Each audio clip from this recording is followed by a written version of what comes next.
Hi, magandang tanghali sa inyong lahat. Welcome po sa aking channel, Inday Boraday Vlog. Dito na naman tayo sa kusina, magluto tayo ng garlic buttered crabs and shrimp.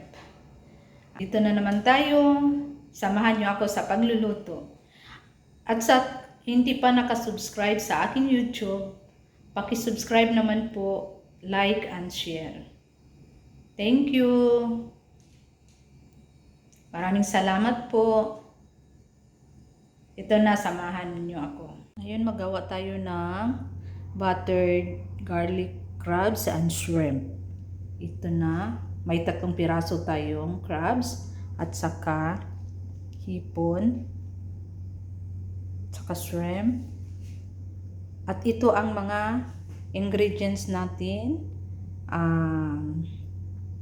3 kutsarang ketchup, 1 kutsarang sugar, at black pepper 1 teaspoon, soy sauce, at saka itong garlic. Damihan natin ng garlic.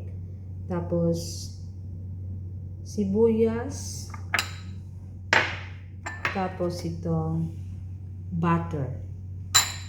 At lagyan natin ng magic cubes para masarap ang luto natin. Sige na, simulan na natin. Let's go! Ilagay ko na ang crabs at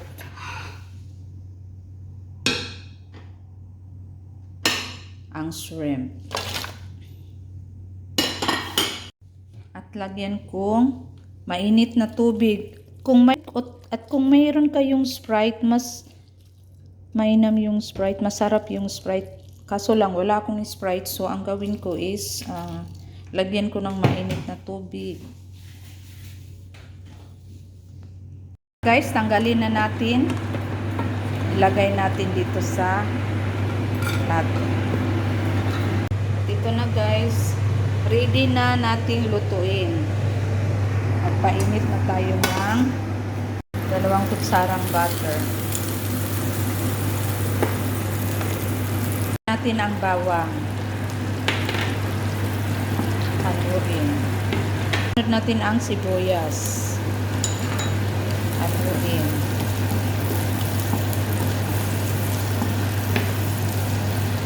Ilagay natin ang soy sauce.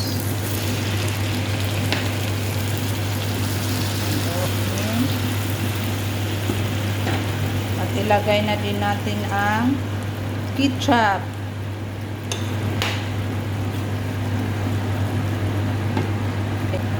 At isunod natin ang black pepper.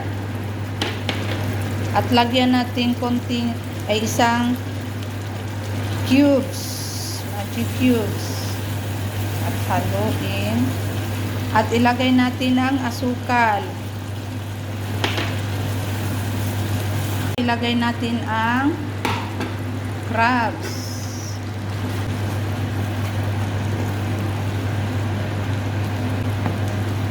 At isunod natin, i-mix lang natin to ha, ang shrimp. Ito na.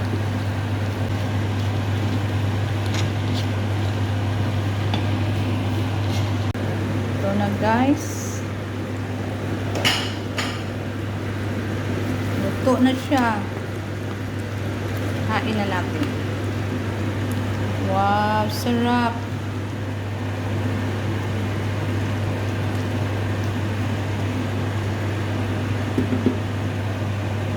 Ito na guys, luto na. Wow, sarap.